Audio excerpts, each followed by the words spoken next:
My grandmother's wedding ring, worn by 3 generations of Hayes women, was glinting from inside Stephanie Walsh's designer purse at our company holiday party. The woman who'd been organizing my husband's calendar for 2 years had apparently upgraded to organizing his personal life as well. While she laughed at Marcus's joke across the crowded room, completely unaware I'd seen her secret, I felt something inside me crystallize into pure, cold determination. Before we jump back in, tell us where you're tuning in from, and if this story touches you, make sure you're subscribed, because tomorrow I've saved something extra special for you. The discovery happened on a rain-soaked December evening in Portland, the kind of night where the city's lights reflected off wet streets like scattered diamonds. Hayes & Associates Marketing Agency was hosting our annual holiday celebration at Cascade Restaurant, perched high above the Willamette River, with panoramic views of the city I'd called home for 15 years. I stood near the floor-to-ceiling windows, watching droplets race down the glass while nursing my second glass of Oregon Pinot Noir. At 38, I'd learned to appreciate the finer things that success had brought Marcus and me. Our agency had grown from a 2-person startup operating out of our converted garage to Portland's premier boutique marketing firm, specializing in sustainable brands and tech startups that actually wanted to make the world better. The irony wasn't lost on me that I'd spent the last decade helping other companies craft authentic brand stories while apparently living a lie in my own marriage. Stephanie Walsh moved through the party with the effortless grace of someone half my age, her emerald green dress hugging curves that hadn't yet experienced the reality of 2 miscarriages and countless late nights building a business. She was 26, brilliant with social media strategy, and possessed the kind of fresh-faced enthusiasm that made clients feel like they were part of something revolutionary rather than just another marketing campaign. I'd hired her myself 18 months ago, impressed by her portfolio and the way she'd transformed her previous employer's Instagram presence. She had a master's degree in communications from University of Oregon, spoke 3 languages fluently, and could decode the mysteries of TikTok algorithm changes faster than our entire digital team combined. What she apparently could also do was steal wedding rings and husbands with equal efficiency. The realization hadn't come in a dramatic moment of catching them in some cliché embrace. Instead, it had been building slowly, like sediment settling in still water. Marcus had been working later, traveling more frequently to meet with potential clients in Seattle and San Francisco. His explanation always made perfect sense. We were expanding, pursuing larger accounts, building the future we'd dreamed about since our early 20s. The future where I'd apparently become expendable. I'd noticed Stephanie's designer handbag earlier that evening. A buttery soft leather Celine that cost more than most people's monthly salary. It sat open on the cocktail table near the appetizer station, its contents partially visible to anyone passing by. Lipstick, phone, breath mints, and there, nestled against a silk scarf, the unmistakable glimmer of white gold and diamonds. My grandmother's ring. The one I'd stopped wearing 6 months ago, because the weight loss from stress had made it too loose.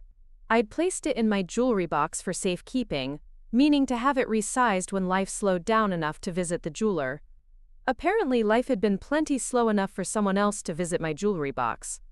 The ring held more than monetary value, though its 3-carat center diamond and intricate Art Deco setting made it worth more than Stephanie's annual salary. It had belonged to my grandmother Elena, who'd worn it through the Great Depression, World War II, and 53 years of marriage to my grandfather. She'd passed it to my mother, who'd treasured it through her own 28-year marriage before cancer took her too early. When Marcus proposed to me in 2009, he'd surprised me by asking for my grandmother's ring instead of choosing something new. He understood what it represented: legacy, endurance, the kind of love that survives decades of challenges, or so I'd believed. Now, seeing it winking from another woman's purse like a guilty secret, I felt the last vestige of my marriage dissolve into something harder and more focused than grief. I made my way casually toward the appetizer table, smiling and nodding at colleagues and clients as I moved through the party. Our accountant, Robert Chen, caught my arm as I passed. "Victoria, fantastic event as always," he said, raising his glass of local craft beer. The Cascade was a perfect choice. Very Portland, very us. "Thank you, Robert," I replied, keeping my voice steady despite the adrenaline coursing through my system. I wanted something that reflected our values: sustainable, local, authentic. The word authentic tasted bitter on my tongue as I glanced toward Marcus, who was deep in conversation with 3 potential clients near the bar. His laugh carried across the room, warm and engaging, the same laugh that had charmed me during our first meeting at a networking event 14 years ago. He'd been a freelance creative director then, talented but disorganized, brilliant at concepts but terrible at business development. I'd been working at a large corporate agency, climbing the ladder in account management, while secretly plotting my escape to something more meaningful. When Marcus approached me that night, fumbling through his elevator pitch about revolutionary marketing approaches, I'd seen potential that he couldn't see in himself. Within 6 months, we were dating. Within a year, we were business partners. Within 3 years, we were married, and Hayes & Associates was born, combining my strategic mind and relationship-building skills with his creative vision and ability to spot trends before they became mainstream. The early years had been everything startup dreams are made of. We worked 18-hour days side by side, survived on ramen and determination, celebrated every small victory like it was a major milestone. When we landed our first major client, an environmentally conscious clothing brand that wanted to change how fashion approached sustainability, we danced around our cramped office until 3 in the morning. That client had led to others: sustainable food companies, renewable energy startups, social justice nonprofits that needed help amplifying their message. We built a reputation for authentic storytelling, for campaigns that didn't just sell products but created movements. Somewhere along the way, though, the partnership had become uneven. Marcus gravitated toward the glamorous aspects: client dinners, industry conferences, award ceremonies where our campaigns were recognized.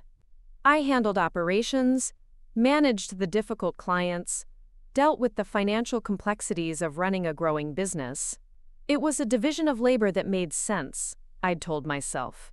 Marcus was the face of the company, the charismatic leader who could walk into a room and make everyone believe in possibility. I was the engine that kept everything running smoothly. What I hadn't realized was how invisible that had made me, even to my own husband. "Victoria!" Diana Foster's voice cut through my thoughts. My best friend since college materialized beside me, her dark hair swept up in an elegant chignon that somehow managed to look effortless, despite the hour she'd undoubtedly spent perfecting it. Diana worked as a forensic accountant for one of Portland's top law firms, which meant she had a talent for uncovering financial secrets and a natural suspicion of situations that seemed too perfect. She'd been asking pointed questions about Marcus for months, though she'd been too tactful to voice her concerns directly. Diana had a sixth sense for inconsistency, probably developed through years of examining corporate books for evidence of embezzlement and fraud. "Having fun?" she asked, though her sharp eyes were already scanning my face for signs of distress. "Oh, you know me," I replied carefully. "I love watching all our hard work pay off in moments like these." Diana nodded, but I could see her mentally cataloging my tone, my posture, the way my fingers were gripping my wine glass. She'd perfected the art of reading people the same way she read financial statements, looking for the numbers that didn't add up, the stories that had gaps where explanations should be. "Marcus seems particularly animated tonight," she observed, her gaze drifting toward my husband. I followed her look and watched as Marcus gestured enthusiastically while describing some campaign concept to his captivated audience. Stephanie had positioned herself at the edge of the group, close enough to appear professionally interested, but far enough away to avoid drawing attention to their connection. Professional. That's what anyone observing would think. Marcus Hayes and his efficient, attractive secretary maintaining appropriate boundaries while she supported his client development efforts. Only I knew about the ring glinting in her purse, like evidence of a crime. "He's in his element," I agreed, noting how Stephanie's eyes tracked Marcus's every movement, the way she anticipated his need for a fresh drink before he'd even finished his current one. The observation skills I developed in client meetings were now turning inward, analyzing my own marriage like a case study in brand decay. When had Marcus stopped looking at me the way he was now looking at potential clients? When had I become background noise in my own love story? "I need some air," I announced suddenly, setting down my wine glass. "I'll come with you," Diana offered, but I shook my head. Just need a moment to clear my head. You know how these events can be overwhelming.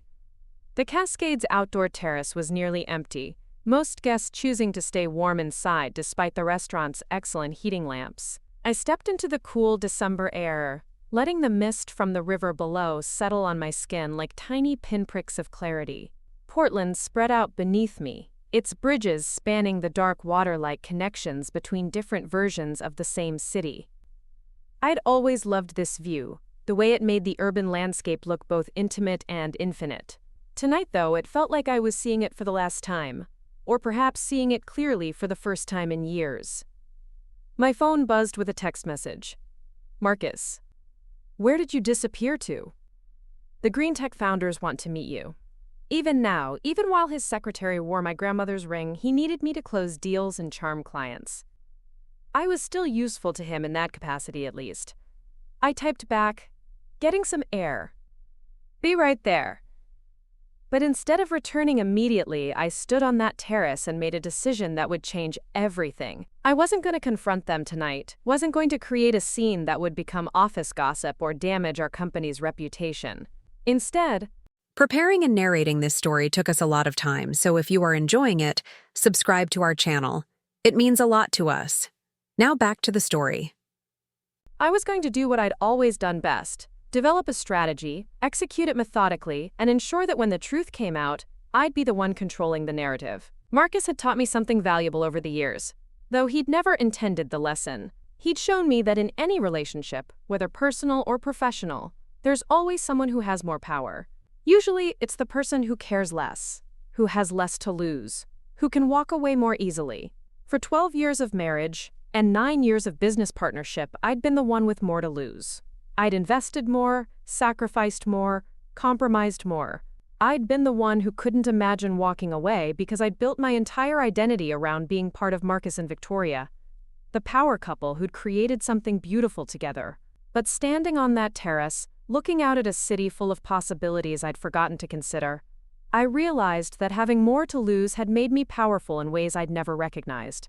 I knew every client relationship, every financial detail, every operational secret that made Hayes & Associates successful. I'd built the systems, cultivated the partnerships, and maintained the reputation that Marcus took for granted. More importantly, I'd built myself into someone capable of starting over, even if I'd forgotten that capacity existed. When I finally returned to the party, I moved through the room with renewed purpose. I made mental notes of which employees seemed genuinely happy, which clients appeared most satisfied with our services, which business relationships were built on personal loyalty to me versus attraction to Marcus's charm. I also watched Stephanie more carefully, noting how she managed to insert herself into conversations, how she'd positioned herself as indispensable to Marcus's daily operations, how she'd learned to mirror his opinions and anticipate his needs. She was good at her job, I had to admit. Both jobs, apparently. The evening wound down with the usual mixture of promises to follow up on new business opportunities, invitations to coffee meetings, and the satisfied buzz that comes from a successful event. As guests began gathering their coats and calling ride-shares, I found myself standing once again near the appetizer table. Stephanie's purse sat exactly where she'd left it, still partially open, still displaying its guilty contents. This time, though, I wasn't content to simply observe. While she was distracted, saying goodbye to clients near the elevator, I reached into my own small evening clutch and extracted my phone.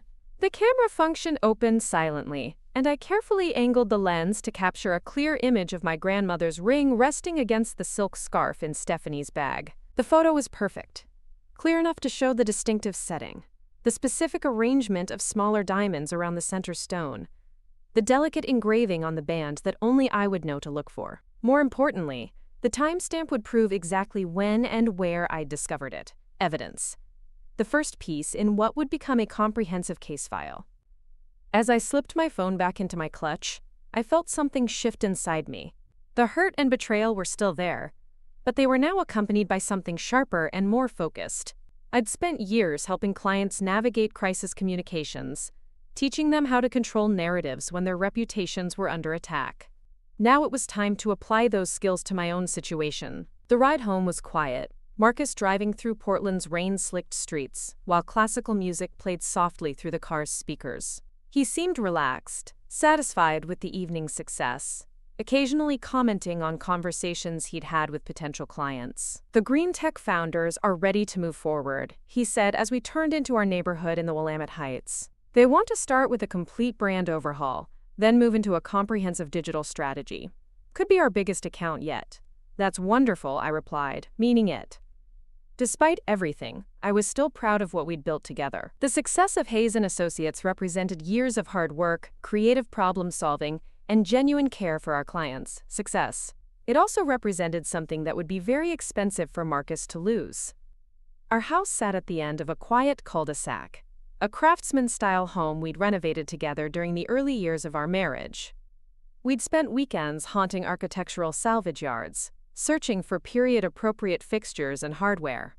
I'd refinished the original hardwood floors myself, while Marcus had tackled the kitchen renovation. Every room held memories of our partnership, evidence of the life we'd created when we were truly a team.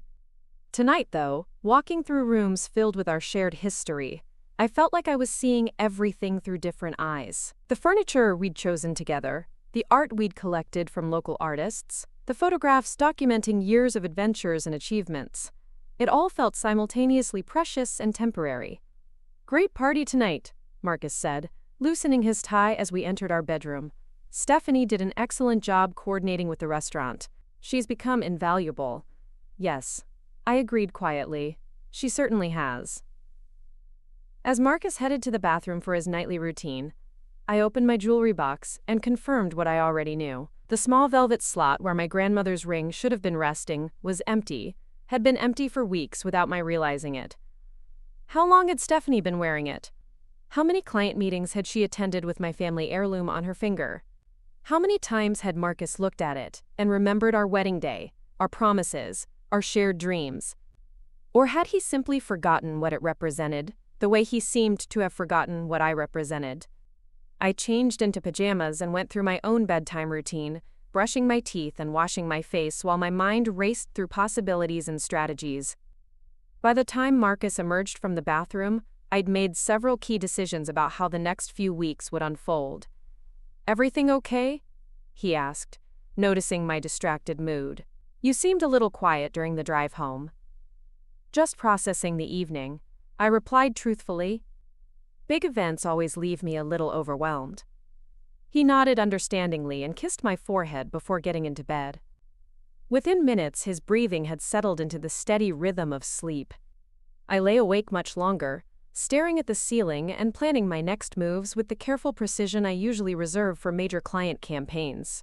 This would be the most important project I'd ever managed, with stakes higher than any account we'd ever pursued. By morning, I'd outlined a strategy that would accomplish 3 objectives: recovering my grandmother's ring, securing my financial future, and ensuring that Marcus faced appropriate consequences for his choices. The game had begun, though only I knew we were playing. The next morning arrived with the kind of crisp winter clarity that makes Portland look like a postcard. I woke before Marcus, as had become my habit over the past few months, and made coffee while he showered. The familiar domestic routine felt surreal given what I now knew, like playing a role in a play where only I understood the true plot. I'd made a decision during my sleepless hours. Instead of confronting the situation immediately, I would treat this like any complex client challenge that required careful research and strategic planning. My background in psychology, which I'd earned before pivoting to marketing, had taught me that people reveal their true selves when they believe they're unobserved. Marcus and Stephanie had no idea I'd discovered their secret, which gave me a significant advantage. While Marcus hummed in the shower, I opened my laptop and began documenting everything I could remember. Dates when he'd worked unusually late, business trips that had seemed unnecessary, changes in his behavior or routine. I created a detailed timeline, treating my own marriage like a case study in deception. The exercise was more revealing than I'd expected. Patterns emerged that I'd dismissed as coincidental or explained away with Marcus's ready justifications. The weekend conference in Seattle where he'd forgotten to call. The client dinner in San Francisco that had run so late he'd decided to stay over another night. the new workout routine that kept him at the gym until nearly 9 most evenings. Each incident, viewed in isolation, had seemed reasonable. Together, they painted a picture of systematic deception that had been ongoing for at least 8 months. "Coffee smells amazing," Marcus said as he entered the kitchen, his hair still damp and his smile as warm as it had been throughout our marriage. He moved to kiss me on the cheek, a gesture so automatic and seemingly genuine that I almost questioned my own conclusions. Almost. "I thought I'd go in early today," I said, handing him his favorite mug. "Catch up on some administrative tasks before the week gets crazy." "Good idea. I've got that conference call with the Portland Development Commission at 10, then lunch with the potential client from yesterday. Should be a productive day." I nodded, filing away the information. The Portland Development Commission call was legitimate. I had helped him prepare for it earlier in the week. But I made a mental note to verify the lunch appointment later. "Will Stephanie be joining you for the lunch meeting?" I asked casually, stirring cream into my coffee. "Probably. She's been handling a lot of the preliminary research on their industry, and her insights have been really valuable." Of course they had been. Hayes and Associates occupied the entire 3rd floor of a converted warehouse in the Pearl District, Portland's arts and culture hub. We'd chosen the location deliberately, wanting our physical space to reflect our commitment to creativity and authenticity. Exposed brick walls displayed rotating exhibitions from local artists, while floor-to-ceiling windows provided natural light that made everyone look their best during video conferences. I'd always loved arriving early, before the energy of a full office took over. There was something peaceful about having the space to myself, about being able to think without the constant buzz of collaboration and client demands. This morning, though, the quiet felt different. I unlocked my office door and immediately went to the small safe where we kept important documents and backup drives. My fingers moved quickly across the keypad, entering the combination that only Marcus and I knew. Inside, among contracts and financial records, I found what I was looking for. Our partnership agreement, drafted 9 years ago, when we'd formalized Hayes & Associates as a legal entity. I'd insisted on having an attorney review it, despite Marcus's protests that lawyers would just complicate things between us. That attorney, Catherine Mills, had become one of Portland's most respected family law practitioners. At the time, she'd recommended several clauses that I'd thought were unnecessarily cautious. Now, reading through the document with fresh eyes, I was grateful for her thoroughness. The partnership agreement included detailed provisions for dissolution, whether voluntary or for cause. More importantly, it clearly delineated intellectual property ownership and client relationship management. Since I'd been responsible for developing most of our operational systems and maintaining our client relationships, the agreement heavily favored my contributions to the company's value. I photographed every page with my phone, then returned the document to the safe. If Marcus was planning to push me out of the business, as his behavior suggested, he'd severely underestimated both my legal position and my strategic capabilities. Over the next hour, I systematically documented our company's current financial status, client contracts, and operational dependencies. As Chief Operations Officer, I had access to everything, and I used that access methodically. The picture that emerged was even more favorable than I'd hoped. Hayes & Associates had never been healthier financially, largely due to systems and relationships I'd developed. Our client retention rate was exceptional, primarily because of the personal attention I provided to account management. Our most profitable campaigns were those where I'd led strategy development, though Marcus typically presented the final concepts to clients. Most telling was our employee structure. Of our 12 full-time staff members, 8 had been hired directly by me. They came to me with operational questions, creative challenges, and career development concerns. While Marcus was undoubtedly the public face of the company, I was its operational heart. By 8:30, other team members began arriving. I watched through my office windows as Stephanie settled at her desk outside Marcus's office, her movements efficient and professional. She wore a navy blue blazer over a white silk blouse, her hair pulled back in a sleek ponytail that somehow managed to look both business-appropriate and effortlessly attractive. On her right hand, catching the morning light streaming through the windows. My grandmother's ring sparkled like a small beacon of betrayal. I felt my chest tighten with anger, but I forced myself to remain calm. Emotional reactions would undermine everything I hoped to accomplish. Instead, I opened my laptop and began crafting an email to Catherine Mills, requesting a confidential consultation regarding business partnership issues. "Morning, Victoria." Diana's voice came from my doorway, accompanied by the scent of her signature lavender perfume. She held 2 cups from our favorite coffee shop, Steam, offering me one with a knowing smile. "You're an angel," I said, accepting the perfectly prepared oat milk cappuccino. Diana had been bringing me coffee on difficult mornings since our college days, and she'd somehow intuited that today qualified. "Couldn't sleep?" she asked, settling into the chair across from my desk. Her forensic accountant's eye immediately cataloged the documents spread across my workspace. Something like that. I closed my laptop and gave her my attention. Diana's friendship had been one of the constants in my life, a relationship built on mutual respect and complete honesty. If anyone would understand what I was planning, it would be her. "Want to talk about it?" Her tone was carefully neutral, but I could see the concern in her dark eyes. I glanced toward the outer office, where Stephanie was organizing Marcus's calendar with the focused attention of someone who understood every aspect of his professional and personal schedule. Too much attention, perhaps, for someone who was supposedly just handling administrative duties. "Not here," I said quietly, "but maybe we could have dinner later this week?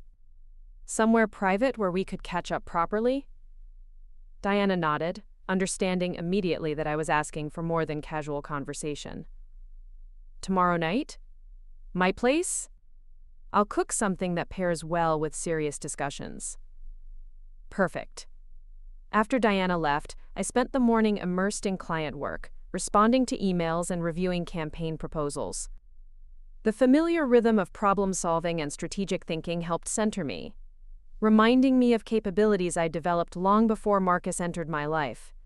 At 10:15, I heard Marcus's voice carrying from the conference room where he was conducting his call with the Portland Development Commission.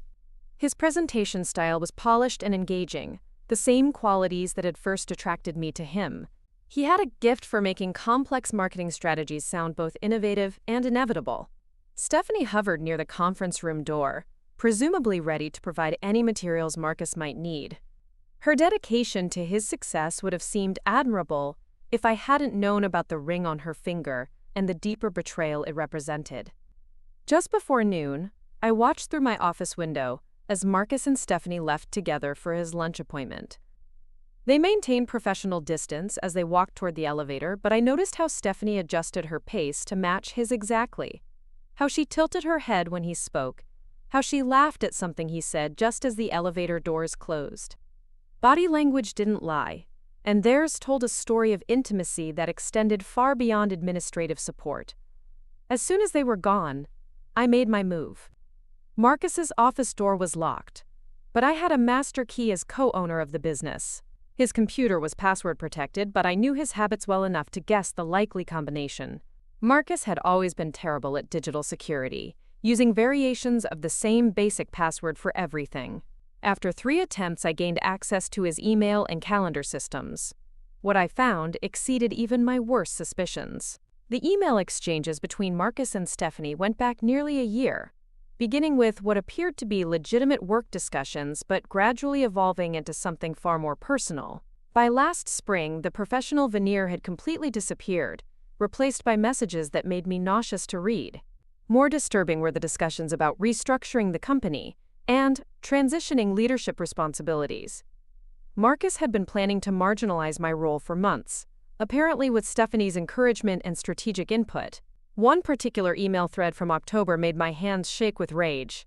"She's getting too comfortable in her position," Stephanie had written. "V doesn't realize how much the clients prefer working with you directly. Maybe it's time to start shifting some of her key accounts to other team members." Marcus's response had been equally damning. "You're right. I've been thinking the same thing. Victoria was essential when we were starting out, but the company has outgrown her skill set. She's become more of a liability than an asset." A liability. After 12 years of marriage and 9 years of building this company together, Marcus viewed me as something to be managed, and eventually discarded. I photographed the most incriminating email threads, then carefully erased any trace of my access to his computer.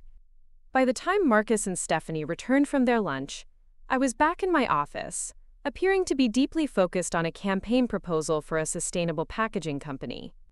"How did the meeting go?" I asked when Marcus stopped by my office later that afternoon.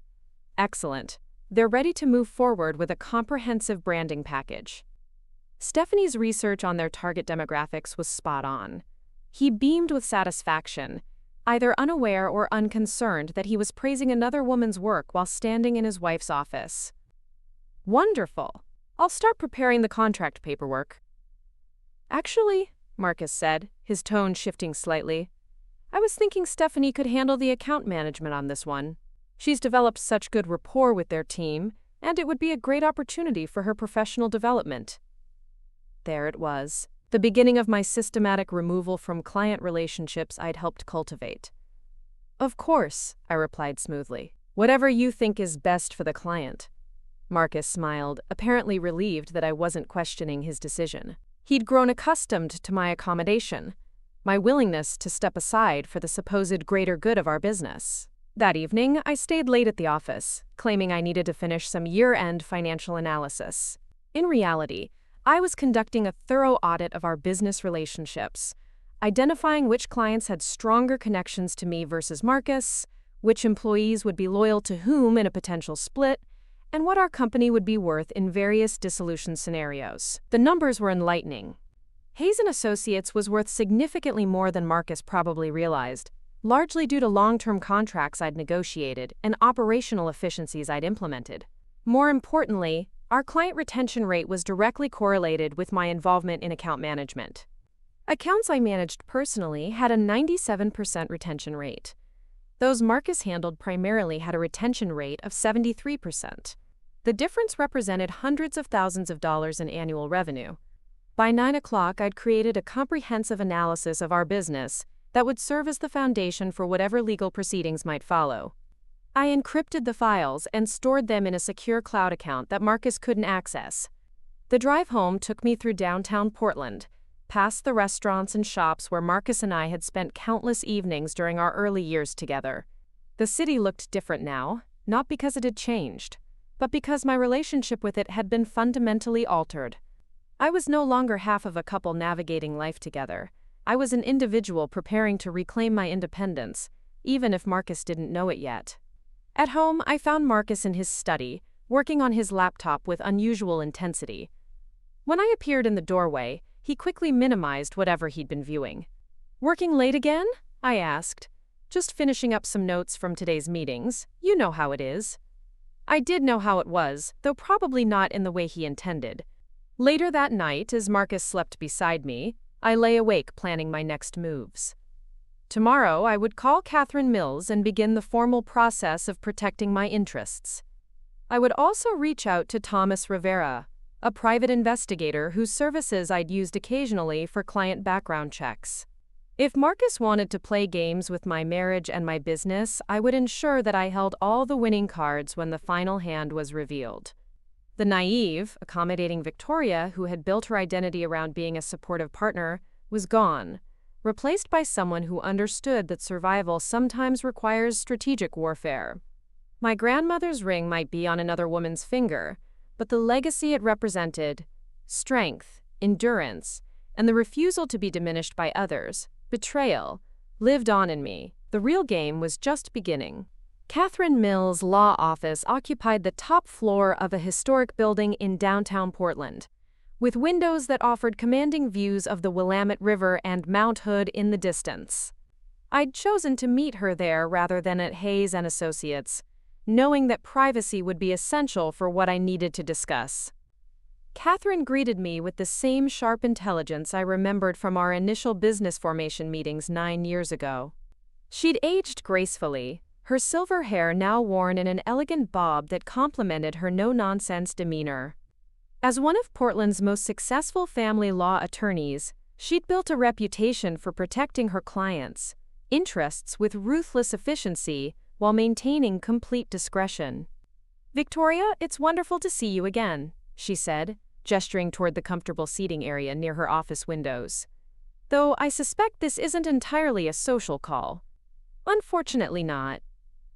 I settled into the leather chair across from her, organizing the documents I'd brought in a neat stack on the coffee table between us. I need your advice regarding some complications that have arisen in my marriage and business partnership. Catherine's expression shifted to professional attentiveness. She'd handled enough high-stakes divorces to recognize when someone was preparing for battle, rather than simply seeking information. "Tell me everything," she said, pulling out a legal pad and preparing to take notes. I began with the discovery of my grandmother's ring in Stephanie's purse, then methodically outlined everything I'd uncovered over the past week. The email exchanges, the financial inconsistencies, the systematic plan to marginalize my role in the company I'd helped build. Catherine listened without interruption, occasionally jotting down notes or asking for clarification. When I finished my account, she was quiet for several minutes, reviewing her notes and considering the implications. "This is more complex than a typical divorce case," she finally said. "The intermingling of personal and business assets creates additional challenges, but also additional opportunities." She looked up from her notes. "How do you want to handle this, Victoria? Are you hoping for reconciliation, or are you prepared to dissolve both relationships?" The question forced me to confront something I'd been avoiding. Despite everything I'd discovered, part of me still mourned the loss of what Marcus and I had built together. But that mourning was for something that had apparently ended months ago, without my knowledge or consent. "I want to protect myself and recover what's mine," I said firmly. "The marriage is over, even if Marcus doesn't know it yet. As for the business, I want to ensure I receive fair compensation for my contributions, whether that means buying him out or being bought out myself." Catherine nodded approvingly. "That's a realistic approach. Let me outline your legal position." She flipped to a fresh page in her notebook. Oregon is a no-fault divorce state, which means the infidelity itself won't directly impact property division. However, if we can prove that marital assets were used to support the affair, that could influence the court's decisions. She continued explaining the legal framework while I tried to process the reality of discussing divorce attorneys and property division. 6 months ago, Marcus and I had been planning a European vacation to celebrate our 13th wedding anniversary. Now I was calculating how to extract maximum value from the dissolution of our partnership.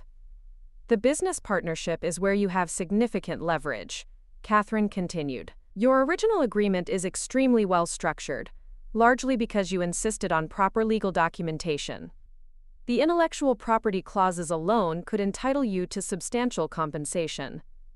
I'd brought copies of all our business documents, and Catherine reviewed them with the practiced eye of someone who specialized in untangling complex financial relationships. Her questions were precise and revealing, helping me understand aspects of our agreement that I'd forgotten or never fully appreciated. "There's something else," I said, pulling out the financial analysis I'd prepared. "I've been documenting our company's dependencies on my specific contributions, client relationships, operational systems, strategic frameworks. If Marcus thinks he can simply push me out and continue operating successfully, he's severely miscalculated."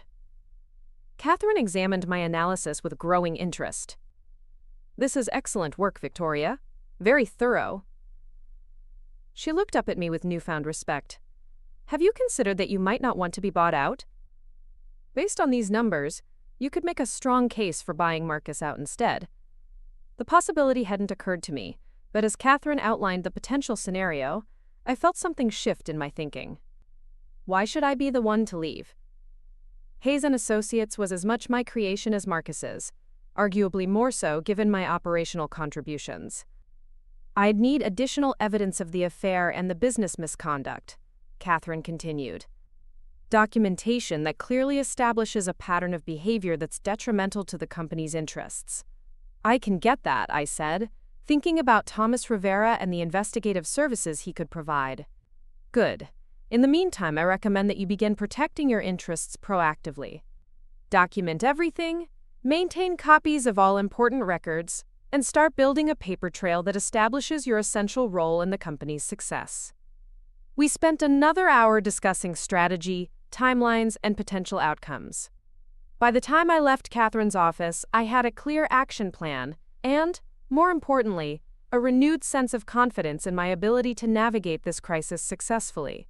The next step was meeting with Thomas Rivera.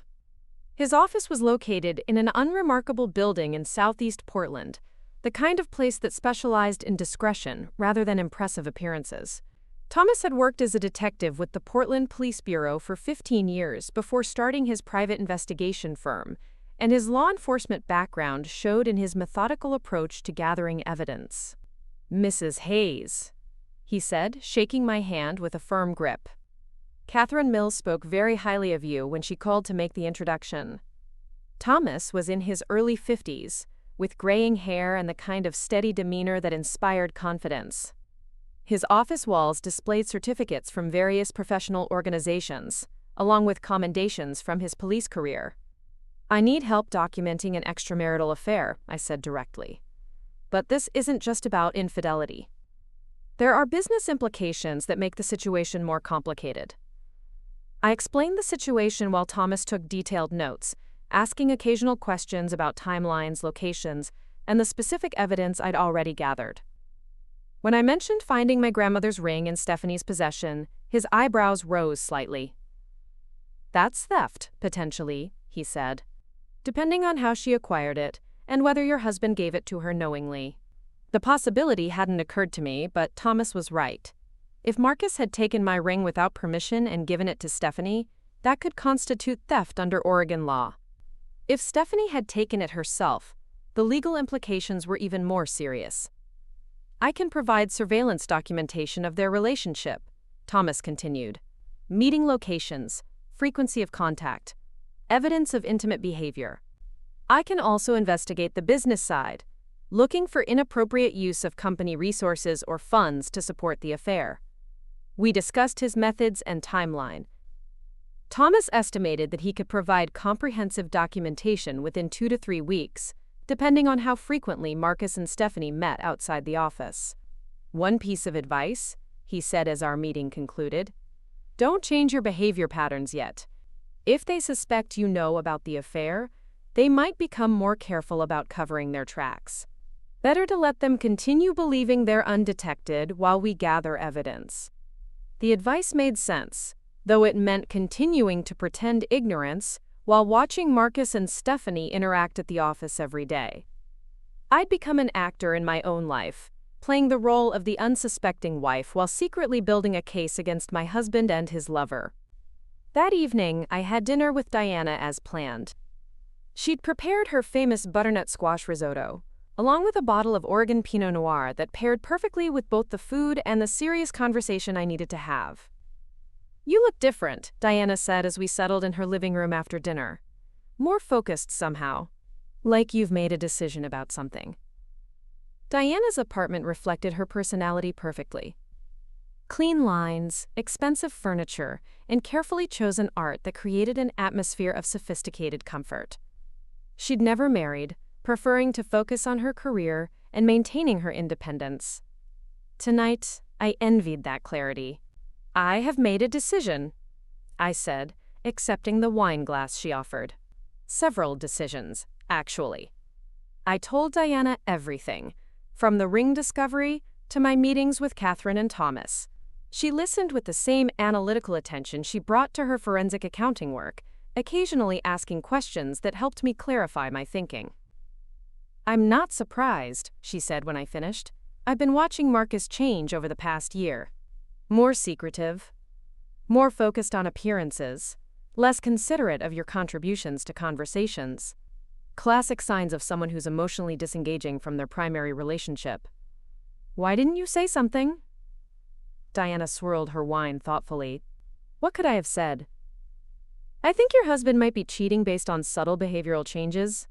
You would have defended him, probably questioned my motives, and it would have damaged our friendship without solving anything." She was right, and I appreciated her honesty. "So what do you think of my plan?" "I think you're handling this exactly the right way," Diana said firmly. "Methodical, strategic, focused on protecting your interests rather than just reacting emotionally. Marcus has no idea what he's unleashed. We spent the next hour discussing tactics and potential complications. Diana's financial expertise proved invaluable as we analyzed the business dissolution scenarios Catherine had outlined. The key is maintaining control of the narrative, Diana said. In both the divorce and the business split, public perception will matter. Portland's business community is small enough that reputation damage could have lasting consequences. The observation reminded me that this situation extended beyond my personal pain. Hayes and Associates had clients, employees, and business relationships that could be affected by whatever public drama might unfold. I had a responsibility to handle the situation in a way that minimized collateral damage. There's something else you should consider, Diana continued. Have you thought about what you actually want your life to look like after this is resolved? Not just the legal and financial aspects, but the personal ones. The question caught me off guard.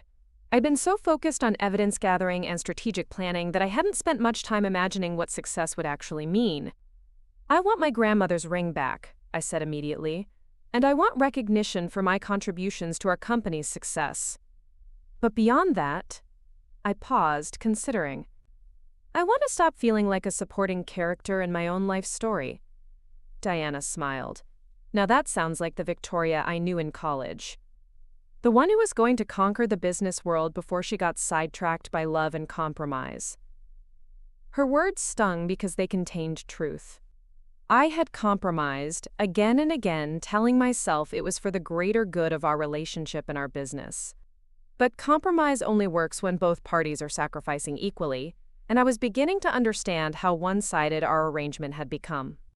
The following week passed in a surreal routine of normal office interactions layered over intensive evidence gathering. I attended meetings, managed client relationships, and made small talk with Stephanie, all while photographing documents and monitoring communications. Thomas Rivera provided regular updates on his surveillance activities. Marcus and Stephanie had been meeting at a boutique hotel near the Portland Art Museum every Tuesday and Thursday afternoon, ostensibly for, quote, client strategy sessions that lasted exactly 2 hours. They'd also been seen at several restaurants outside our usual social circles, always maintaining professional distance in public while exhibiting clear signs of intimacy. The most damaging evidence came from Marcus's credit card statements, which Thomas had obtained through methods I didn't question. Expensive dinners, hotel charges, jewelry purchases that coincided with days when Stephanie appeared wearing new accessories. The financial trail painted a clear picture of a man using business resources to support an affair. On Thursday afternoon, I watched from my office window as Marcus and Stephanie left for another of their strategy sessions. This time, though, I had a different perspective on their departure. They weren't just betraying me personally. They were stealing time and resources from our employees, our clients, and our business. That realization crystallized something that had been building in my mind all week. I didn't just want justice for myself. I wanted accountability for the broader impact of their choices. I opened my laptop and began drafting an email to Robert Chen, our accountant and business advisor. Robert had been with us since the early days of Hayes and Associates, helping us navigate growth challenges and financial planning. More importantly, he served on our informal advisory board and had a fiduciary responsibility to protect the company's interests. The email was carefully worded, raising concerns about, quote, irregular expense patterns and potential conflicts of interest, without making specific accusations. I requested a comprehensive financial audit, ostensibly to prepare for potential expansion opportunities, but actually to create an official record of Marcus's misuse of company resources. Robert's response came within hours, agreeing to conduct the audit and praising my diligence in identifying potential issues. He scheduled a meeting for the following week to discuss his preliminary findings. By Friday afternoon, I had assembled a comprehensive dossier that would support whatever legal action Catherine deemed appropriate. Financial records, email communications, surveillance photographs, and witness statements from colleagues who had observed changes in Marcus and Stephanie's professional dynamic. The evidence was overwhelming and undeniable. Marcus had been systematically betraying both our marriage and our business partnership, apparently believing that I was too trusting or too dependent to fight back. He was about to discover how wrong he'd been. That evening, as I prepared for what would likely be one of our last normal weekends together, I felt a strange sense of calm. The hurt and anger were still there, but they'd been joined by something more powerful. Absolute certainty about my next moves. Marcus was in his study, working late again, probably coordinating with Stephanie about their future plans for the company. Let him plan. Every email he sent, every decision he made without consulting me, only strengthened my legal position. I spent the evening in our living room, surrounded by photo albums and mementos from our life together. Not wallowing in nostalgia, but taking inventory of what had been real versus what had been performance. The task was more difficult than I'd expected, because even knowing what I now knew, many of our shared experiences had been genuinely happy. That's what made Marcus's betrayal so devastating, but also what made my response so necessary. He'd taken something beautiful we'd created together and corrupted it through selfishness and deceit. If he'd wanted to end our marriage, he could have done so honestly. If he'd wanted to restructure our business relationship, we could have negotiated new terms. Instead, he'd chosen deception and manipulation, apparently believing I would simply accept whatever arrangement he decided was convenient. On Monday morning, everything would change. Robert's audit would begin, Catherine's legal strategies would be implemented, and Thomas's surveillance evidence would be formally documented. Marcus thought he was playing chess while I played checkers. He was about to learn that I'd been playing an entirely different game, one where I held all the important pieces and understood rules he'd never bothered to learn. The weekend felt like the calm before a storm, and I intended to use every hour to prepare for the battle that was coming. Monday morning arrived with the kind of Portland winter weather that matches momentous occasions. Gray skies heavy with impending rain, the air charged with electricity that makes everyone feel like something significant is about to happen. I dressed carefully in my favorite charcoal suit, the one I wore for important client presentations and board meetings. Today would require every advantage confidence could provide. Marcus was already in the shower when my phone buzzed with a text from Thomas Rivera. The message was brief but definitive. Package ready for pickup. Comprehensive documentation complete. 3 weeks of surveillance had yielded exactly what I'd hoped for. Photographs of Marcus and Stephanie entering and leaving the boutique hotel. Credit card receipts for romantic dinners at restaurants across the city. And detailed logs of their meetings that coincided perfectly with Marcus's claimed business appointments. More damaging were the audio recordings Thomas had obtained through legal means I didn't question. Conversations between Marcus and Stephanie that made clear their relationship was both intimate and strategically focused on removing me from the company we'd built together. Robert Chen's preliminary audit findings had arrived in my email that morning, and they painted an even more troubling picture than I'd anticipated. Over the past 8 months, Marcus had authorized nearly $40,000 in questionable expenses. Business dinners that had no corresponding client meetings, hotel charges in cities where we had no legitimate business interests, and consultant fees paid to shell companies that appeared to exist solely to funnel money to Stephanie's personal accounts. The financial misconduct went beyond supporting an affair. Marcus had been systematically looting our company to fund a lifestyle that included his mistress, while laying groundwork for my eventual removal from the business. I arrived at Hayes & Associates 30 minutes before anyone else, using the quiet time to prepare my office for what would likely be a chaotic day. I'd spent the weekend organizing files, securing important documents, and creating backup copies of everything that proved my essential role in our company's success. At exactly 9 o'clock, I called an all-hands meeting. Our 12 employees gathered in the main conference room, their expressions ranging from curious to concerned. Marcus looked particularly puzzled, since I hadn't consulted him about the meeting agenda. I want to address some operational changes that will be taking effect immediately. I began, standing at the head of the conference table while Marcus sat halfway down one side, Stephanie beside him taking notes as usual. As you know, Hayes & Associates has experienced significant growth over the past 2 years. That success has highlighted some structural inefficiencies in our management approach. I paused, making eye contact with each team member. After extensive analysis and consultation with our business advisor, I've decided to implement immediate reforms to protect our company's interests and ensure continued stability. Marcus's expression shifted from puzzled to alarmed. He'd clearly expected to be consulted about any major operational changes, and the formal tone of my announcement suggested this was more significant than routine adjustments. Effective immediately, all expense authorizations over $500 must be approved by both partners, I continued. Additionally, we're implementing enhanced documentation requirements for client meetings, travel expenses, and consultant fees. These changes would make it impossible for Marcus to continue his pattern of financial misconduct while creating an official record of any attempts to circumvent the new policies. I've also engaged our accounting firm to conduct a comprehensive audit of our financial practices, I said, watching Marcus's face drain of color. This is standard procedure for companies our size, and it will position us well for potential expansion opportunities. The room was silent, except for the soft sound of rain beginning against the conference room windows. Our employees looked confused but not particularly concerned.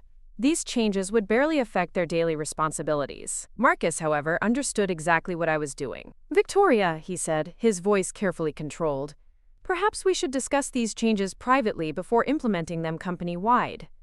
"I don't think that's necessary," I replied smoothly. "These are operational improvements that will benefit everyone."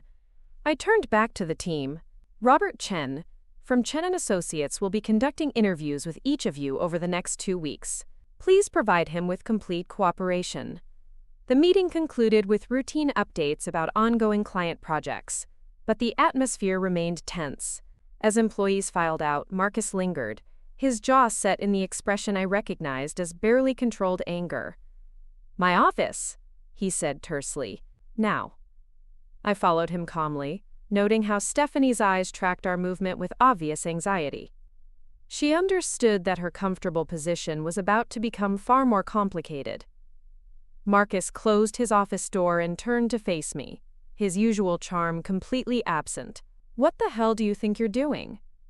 "Protecting our business interests," I replied, settling into the chair across from his desk. "The audit will ensure we're in full compliance with all regulations, and the expense controls will improve our financial efficiency. You can't make unilateral decisions like this without consulting me." "Actually, I can."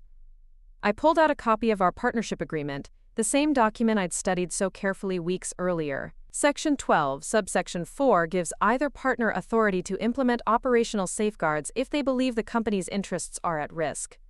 Marcus grabbed the document and read the relevant section, his expression growing darker. "This is ridiculous. What possible risk could justify these extreme measures?" "The risk that comes from $40,000 in unauthorized expenses over the past 8 months?" I said quietly.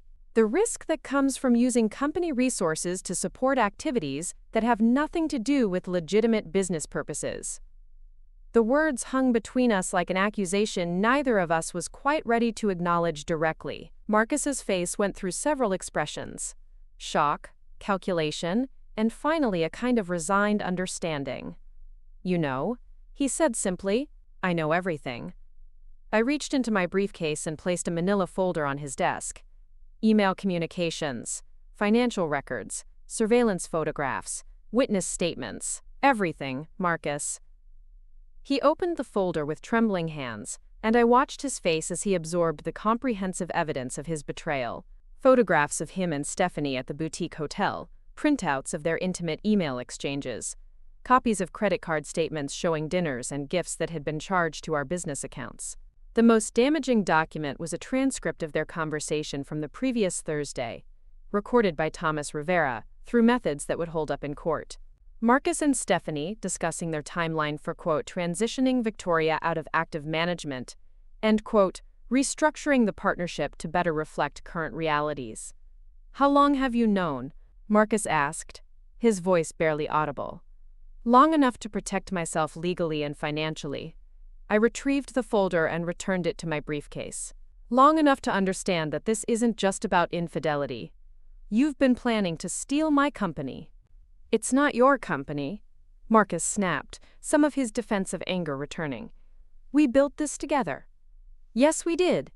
And then you decided to tear it apart for the sake of a woman half my age who's been manipulating you into making decisions that could destroy everything we've worked for." I stood up, smoothing my skirt with deliberate calm. "I've filed for divorce, Marcus. Catherine Mills will be serving you papers later today." I've also initiated proceedings to dissolve our business partnership under the misconduct clauses you apparently forgot existed in our agreement. Marcus stared at me as if I were a stranger, which in many ways I suppose I was. The accommodating, compromising Victoria he'd grown accustomed to had been replaced by someone who understood exactly what she was worth and refused to accept less. "This doesn't have to be ugly," he said, attempting to recover some control over the situation. "We can work something out privately. Divide everything fairly and avoid dragging our personal issues into the business." "You should have thought about that before you decided to embezzle company funds to support your affair," I replied. "You should have thought about it before you gave my grandmother's wedding ring to your secretary." The mention of the ring hit him like a physical blow. Until that moment, I don't think he'd fully understood how much I knew about the depth of his betrayal. "Stephanie doesn't know about the ring's significance," he said desperately. "I never told her it was yours. She thinks it's something I bought for her." "That makes it worse, not better," I said coldly. "You stole something that belonged to 3 generations of my family and gave it to a woman you're having an affair with. The fact that you lied to her too doesn't absolve you of anything." I moved toward the door, then turned back for one final statement. "You have until 5 o'clock today to retrieve my ring from Stephanie and return it to me. If you don't, I'll file theft charges in addition to everything else." The threat wasn't empty. Catherine had confirmed that Marcus's unauthorized taking of my jewelry could constitute theft under Oregon law, especially given the ring's significant monetary and sentimental value. I left Marcus sitting alone in his office and returned to my own workspace, where I spent the morning responding to client emails and reviewing campaign proposals. The routine work felt surreal after the confrontation, but it also reminded me that I had responsibilities beyond my personal drama. At 11:30, Stephanie knocked on my office door. She looked pale and shaken, her usual polished composure completely absent. "Victoria, could I speak with you privately?" "Of course, come in and close the door." She settled into the chair across from my desk, her hands twisted together in her lap. For several moments, neither of us spoke. Finally, she took a shaking breath and looked directly at me. "Marcus told me about your conversation. About the divorce and the business issues." Her voice was barely above a whisper. "I want you to know that I never intended for things to go this far." "What exactly did you intend?" I asked, keeping my tone neutral despite the anger simmering beneath my professional exterior. "At first, it was just attraction. Marcus is charismatic and successful, and I was flattered by his attention." Stephanie's eyes filled with tears, but I felt no sympathy for her distress. But then he started talking about how the business had outgrown certain partnerships, how change was inevitable. "So you decided to help accelerate that change?" I thought I was helping him see opportunities for growth and improvement. The words sounded hollow even as she spoke them. "I didn't realize how much I was hurting you personally. I didn't understand what you'd contributed to building this company." I leaned back in my chair, studying the young woman who'd helped orchestrate my professional and personal destruction. She was crying now, mascara streaking down her cheeks, looking more like the recent college graduate she essentially was than the sophisticated professional she'd pretended to be. "Do you have something that belongs to me?" I asked quietly. Stephanie's hand went instinctively to her purse, where I knew my grandmother's ring was hidden. "Marcus said it was a family heirloom." I had no idea. "Take it off and give it to me. Now."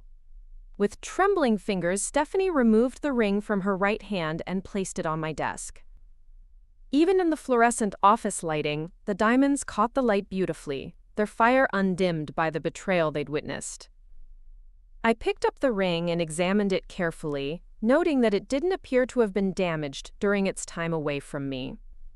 The inscription on the inner band, "Elena and Samuel forever," was still clearly visible, a reminder of the enduring love it had originally symbolized. "I'm resigning," Stephanie said suddenly, effective immediately. "I can't continue working here after what's happened." "That's probably wise," I agreed. "Though you should know that Catherine Mills may want to interview you as part of the legal proceedings. Your cooperation would be appreciated." Stephanie nodded miserably and stood to leave. At the door, she turned back one more time. "For what it's worth, I'm sorry. About everything." "I'm sure you are," I replied. "But being sorry doesn't undo the damage you've helped cause. It doesn't restore what you've taken from me." After she left, I sat alone in my office, holding my grandmother's ring and processing the enormity of what had just transpired. The confrontation I'd been planning for weeks had finally happened, and the results exceeded my most optimistic expectations. Marcus had been completely unprepared for my strategic approach to exposing his misconduct. He'd expected emotional outbursts and tearful pleading, not comprehensive evidence and legal action.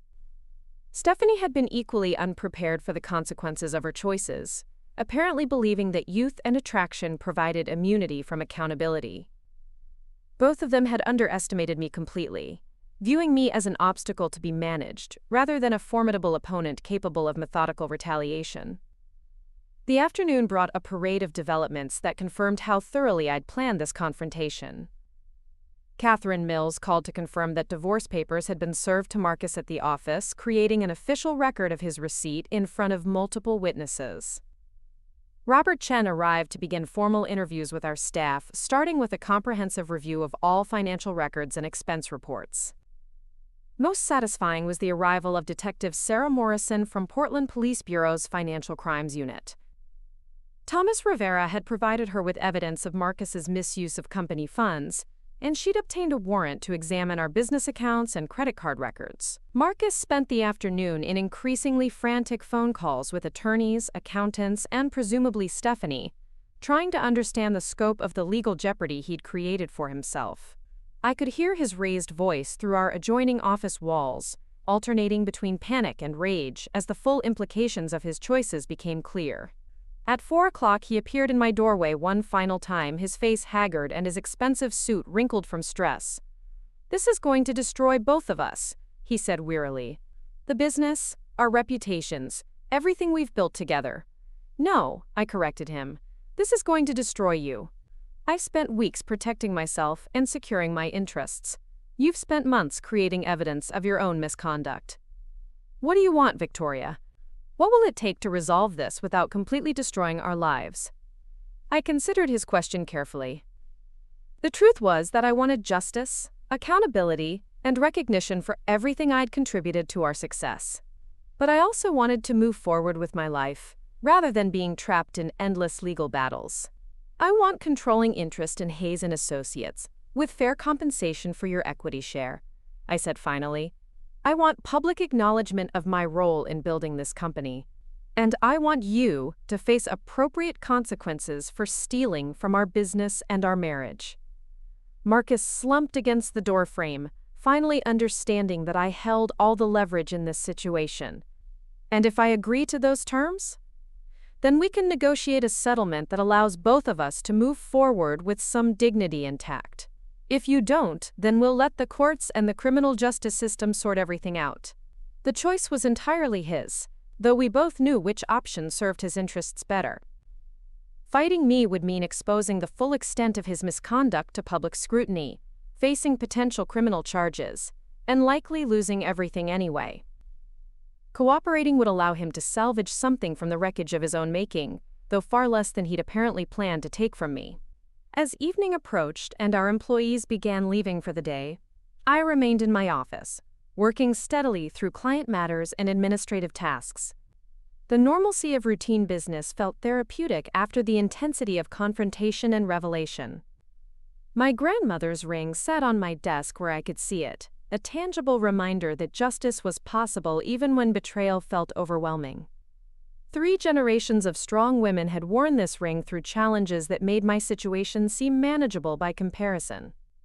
Tomorrow would bring new developments, as attorneys negotiated settlements and law enforcement continued their investigation. But tonight, I allowed myself a moment of quiet satisfaction at having reclaimed control over my own destiny. Marcus thought he could rewrite our story without my consent, casting me as a minor character in a narrative where he was the visionary leader who'd outgrown his early partnership. Instead, he'd created a story where I emerged as the strategic mastermind, who'd systematically outmaneuvered him at every turn. The final chapters remained to be written, but I now held the pen that would determine how our story ended. The settlement negotiations took place in Catherine Mills' conference room on a crisp January morning, exactly 6 weeks after I'd discovered my grandmother's ring in Stephanie's purse. Outside the windows, Mount Hood stood magnificent against a clear blue sky, its snow-covered peaks reminding me that even the most dramatic storms eventually give way to clarity. Marcus sat across the polished mahogany table with his attorney, a sharp-dressed man named David Fisher, who specialized in damage control for wealthy professionals caught in compromising situations. Marcus looked older than his 41 years, the stress of the past month evident in the lines around his eyes and the way his shoulders curved inward, as if protecting himself from further blows. Between us lay the fruits of Thomas Rivera's investigation, Robert Chen's financial audit, and Catherine's legal research. The evidence was overwhelming and undeniable. Marcus had embezzled nearly $60,000 over the past year, used company resources to support his affair, and systematically planned my removal from the business I'd helped create. More damaging was the discovery of his secret negotiations with a Portland development firm about selling Hayes & Associates without my knowledge or consent. Email chains revealed his intention to complete the sale, pay me a minimal settlement based on falsely depreciated company valuation, and start fresh with Stephanie as his new business partner. The criminal investigation had concluded with Marcus accepting a plea agreement. He would pay full restitution, perform community service, and accept 5 years of probation in exchange for avoiding felony charges that could have resulted in prison time. The plea agreement also included a detailed confession of his misconduct, which Catherine had strategically used to strengthen our civil case. "My client is prepared to accept the terms we've outlined," David Fisher said, reviewing the settlement documents one final time. "Full transfer of business ownership to Mrs. Hayes, with Mr. Hayes receiving fair market compensation for his equity stake, minus restitution for documented financial misconduct." Catherine nodded approvingly. The valuation assessment places Hayes & Associates worth at $2.4 million. After accounting for restitution, penalties, and legal fees, Mr. Hayes' share comes to approximately $400,000. The number represented a significant reduction from what Marcus's stake would have been worth without his criminal behavior, but it was more generous than he deserved given the circumstances. I could have pushed for complete forfeiture, leaving him with nothing, but I'd decided that rebuilding my life was more important than maximizing his punishment. "There's one additional condition," I said, speaking directly to Marcus for the first time that morning. "You'll sign a comprehensive non-disclosure agreement regarding our business practices, client relationships, and proprietary methods. You're also prohibited from competing directly with Hayes & Associates in the Portland market for 5 years." Marcus winced at the terms, understanding that they would effectively prevent him from rebuilding his career locally. He'd have to start over somewhere else, without the reputation and connections he'd built over 15 years in Portland's business community. Additionally, Catherine continued, "Mr. Hayes will provide a written statement acknowledging Mrs. Hayes' foundational contributions to the company's success. This statement will be provided to key clients, business partners, and industry contacts." The public acknowledgement was almost as important to me as the financial settlement. For too many years, I'd allowed Marcus to take credit for achievements that were rightfully mine. Now everyone who mattered would understand the true dynamic of our partnership. David Fisher whispered something to Marcus, who nodded reluctantly and signed each document with a hand that shook slightly. When he finished, he looked up at me with an expression that combined resentment, regret, and something that might have been respect. "I never meant for things to go this far," he said quietly. "I made mistakes, but I never intended to hurt you deliberately." "Intent doesn't matter as much as impact," I replied. "You made choices that were selfish and destructive, and now you're facing the consequences of those choices." Catherine gathered the signed documents and shook hands with both attorneys. "I'll file these with the court this afternoon. The business transfer should be completed within 30 days. As we prepared to leave, Marcus made one final attempt at conversation. "Victoria, I hope you know that what we built together was real. The early years, the success we achieved, the partnership we had, that wasn't all fake." I considered his words carefully before responding. "You're right. What we built was real, and it was valuable. That's why your betrayal was so destructive. You didn't just steal money or cheat on our marriage. You corrupted something beautiful that we'd created together. He had no response to that observation, and we parted ways in the parking garage without further conversation. I watched him drive away in the BMW he'd have to sell to help pay his restitution, feeling neither satisfaction nor sadness, just a profound sense of closure. 3 months later, I stood in the renovated offices of what was now officially Victoria Hayes Consulting. I'd rebranded the company to reflect my ownership and vision, expanding our focus to include strategic consulting for women-owned businesses and companies committed to authentic social responsibility. The physical transformation of our workspace had been therapeutic. I'd replaced Marcus's corner office with an open collaboration area, creating a more egalitarian environment that reflected my management philosophy. The walls now displayed work from local female artists, and the conference room featured a living wall of plants that improved air quality while creating a more welcoming atmosphere. Our client roster had not only remained intact but had grown significantly. The public acknowledgement of my contributions to our past success had generated new business opportunities, and several major Portland companies had specifically requested to work with me rather than seeking alternatives. Diana had joined the company as Chief Financial Officer, bringing her forensic accounting expertise to help our clients navigate complex financial challenges. Her presence also provided me with a trusted partner who shared my values and commitment to ethical business practices. The Morrison Foundation wants to schedule a presentation meeting, Diana said, entering my office with a smile that indicated good news. They're looking for a comprehensive rebranding strategy for their environmental justice initiatives. The Morrison Foundation represented exactly the kind of client I wanted to work with, an organization doing meaningful work that needed strategic support to amplify their impact. Their account would be worth more than $200,000 annually, and the project aligned perfectly with my personal values. Excellent. Let's put together a team proposal that showcases our sustainability expertise. As Diana left to coordinate the proposal development, I turned my attention to the letter that had arrived in that morning's mail. The return address indicated it was from Stephanie Walsh, though I hadn't heard from her since she'd resigned 6 months earlier. Inside was a handwritten note on simple stationery. Victoria, I wanted you to know that I've started therapy to understand how I could have made such destructive choices. I also wanted to apologize again, not because I expect forgiveness, but because you deserved better from someone you trusted and mentored. I'm working as a junior account coordinator at a small firm in Seattle, starting over and trying to rebuild my integrity. I hope you're finding happiness and success. Stephanie. I read the letter twice, then filed it away without responding. Stephanie's attempt at making amends was noted, but I had no interest in providing her with absolution. Some mistakes require living with the consequences, rather than seeking external forgiveness. My phone buzzed with a text from Thomas Rivera. Saw the article in Portland Business Journal about your company's expansion. Congratulations on your success. The article had run the previous week, featuring Victoria Hayes Consulting as one of Portland's fastest-growing woman-owned businesses. The journalist had done excellent research, documenting my role in building the original company and highlighting how I'd transformed adversity into opportunity. The phone call that followed was from someone I'd been expecting to hear from eventually.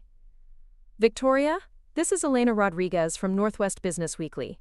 I'm working on a feature story about successful women entrepreneurs who've overcome significant challenges to build thriving companies. Would you be interested in being interviewed? Elena's reputation as a business journalist was excellent, and her focus on women's professional achievements aligned with my current goals. I'd be happy to participate.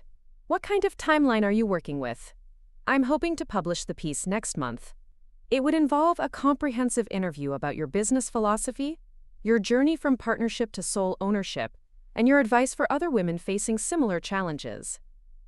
The interview would provide another platform to establish my professional identity independent of my previous partnership with Marcus.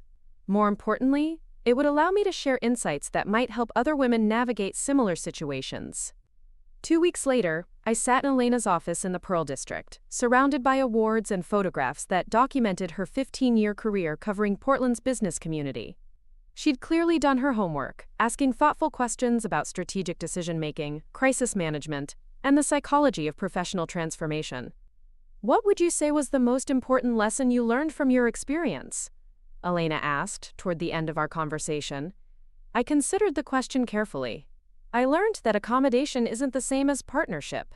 For years, I confused being supportive with being invisible, and that confusion allowed my contributions to be minimized and eventually dismissed. Elena nodded, scribbling notes. Do you have any regrets about how you handled the situation?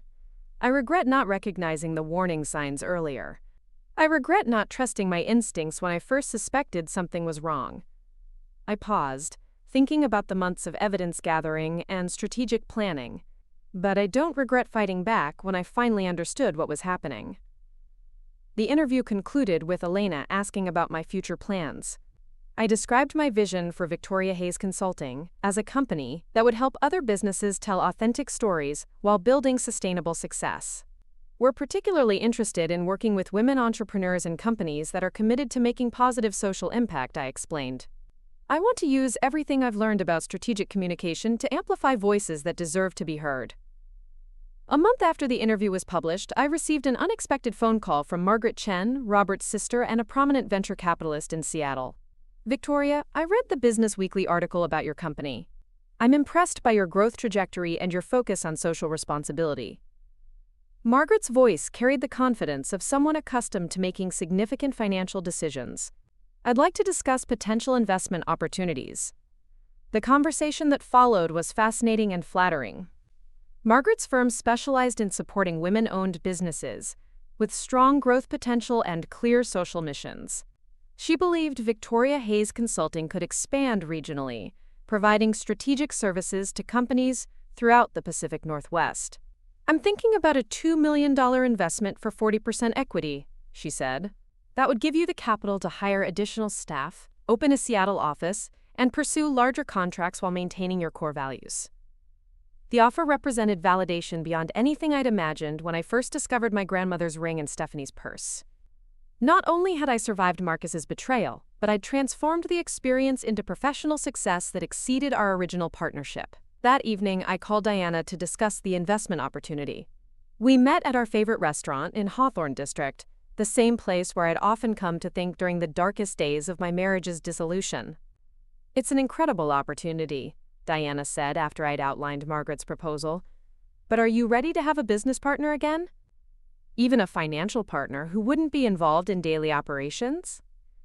The question touched on something I'd been considering carefully. My experience with Marcus had made me wary of shared control. But Margaret's approach seemed fundamentally different. She was offering capital and expertise while respecting my vision and management authority. I think so, I said. But this time, everything would be clearly documented from the beginning. No assumptions, no informal arrangements, no confusion about who contributes what to our success. Diana smiled. That sounds like wisdom earned through experience. 2 months later, I stood once again in front of a full-length mirror, preparing for another significant moment in my professional life. This time, though, I was dressing for the opening reception of Victoria Hayes Consulting's Seattle office, our first major expansion under the new partnership with Margaret's investment firm. The dress I'd chosen was emerald green silk, sophisticated and confident without being flashy. At 40, I felt more comfortable in my own skin than I had in years, no longer trying to be the accommodating partner who made everyone else's success possible at the expense of my own visibility. My grandmother's ring was back where it belonged, on my left hand, though now it represented something different than it had during my marriage. Instead of symbolizing romantic partnership, it reminded me of resilience, the kind of strength that endures betrayal and emerges more powerful. The Seattle office was located in a renovated industrial building near Pike Place Market, with exposed brick walls and floor-to-ceiling windows that provided natural light and harbor views. Margaret had helped me choose the location, understanding that our physical space needed to reflect our commitment to authenticity and connection to the Pacific Northwest's culture. The reception drew more than 100 attendees, including potential clients, business partners, and media representatives. I moved through the crowd with confidence, introducing myself as Victoria Hayes, founder and CEO of Victoria Hayes Consulting, without any need to reference previous partnerships or shared achievements. Your reputation precedes you, said James Patterson, the CEO of a sustainable technology company based in Bellevue. We're looking for strategic support to help us communicate our environmental impact more effectively. I'd love to discuss how we can help, I replied, handing him my business card. The card featured my name in elegant lettering above the company logo, a stylized compass rose that represented our commitment to helping clients find their true direction. Throughout the evening, I found myself thinking about the journey that had brought me to this moment. 18 months earlier, I'd been a woman who defined herself primarily through her relationships to others. Marcus's wife, his business partner, the supportive figure who made his success possible. Now I was Victoria Hayes, an entrepreneur who'd built something meaningful from the ashes of betrayal, a leader who'd turned personal crisis into professional triumph. Near the end of the reception, Margaret Chen approached with a warm smile and a champagne glass raised in celebration. "To new beginnings," she said, clinking her glass against mine. "To new beginnings," I agreed, though privately I was thinking about continuations rather than beginnings. The strength I'd discovered during my marriage's dissolution hadn't appeared from nowhere. It had been building throughout my life, waiting for circumstances that required its full expression. As the last guests departed and I stood alone in the new office space, I felt a profound sense of gratitude for everything that had brought me to this point. Even Marcus's betrayal, painful as it had been, had forced me to recognize capabilities I'd forgotten I possessed. My phone buzzed with a text message from an unknown Portland number. For a moment, I wondered if it might be Marcus, attempting some kind of communication despite the non-disclosure agreements he'd signed. Instead, it was from Stephanie Walsh, a former client whose sustainable fashion company had become one of our most successful accounts. "Saw the news about your Seattle expansion. So proud of everything you've accomplished. You're an inspiration to women entrepreneurs everywhere." The message was one of dozens I'd received throughout the evening, from clients, colleagues, and friends who understood the significance of what I'd achieved. Each message represented a relationship I'd built independently, people who valued my contributions without needing to compare them to anyone else's. Driving back to Portland that night, I reflected on the strange alchemy that transforms devastating loss into unexpected opportunity. When I'd first found my grandmother's ring in another woman's purse, I'd felt like my world was collapsing. Everything I'd believed about my marriage, my business partnership, and my future had been revealed as illusion. But that collapse had cleared space for something more authentic to emerge. Victoria Hayes Consulting wasn't just a rebranded version of my previous company.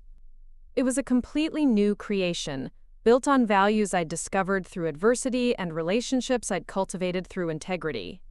The Portland skyline appeared ahead, its bridges spanning the dark river like connections between past and future. I'd driven this route countless times during my marriage, usually returning from client meetings or business events that Marcus and I had attended together. Tonight, though, I was returning as someone who belonged entirely to herself, carrying the satisfaction of professional success that no one could diminish or take away. At home, I poured myself a glass of Oregon Pinot Noir and sat in the living room I'd redesigned after the divorce was finalized. The space now reflected my personal aesthetic rather than compromised decorating decisions, filled with books, artwork, and mementos that told the story of my individual journey. My grandmother's ring caught the lamplight as I raised my wine glass, reminding me once again of the women who'd worn it before me. They'd survived the Great Depression, World War II, and countless personal challenges that had tested their strength and resilience. I was part of that legacy now, not as someone's wife or partner, but as a woman who'd faced betrayal and emerged victorious through her own intelligence, planning, and refusal to accept diminishment. Tomorrow would bring new challenges and opportunities as I continued building Victoria Hayes Consulting into something that could create meaningful impact for years to come. But tonight, I allowed myself to savor the quiet satisfaction of having reclaimed control over my own narrative. Marcus had tried to write me out of our shared story, casting himself as the visionary leader who'd outgrown his early partnerships. Instead, he'd created the circumstances that allowed me to write my own story, one where I was the protagonist from beginning to end. The ending I'd written for myself was better than any collaboration could have been, because it belonged entirely to me. Up next, you've got 2 more standout stories right on your screen. If this one hit the mark, you won't want to pass these up. Just click and check them out.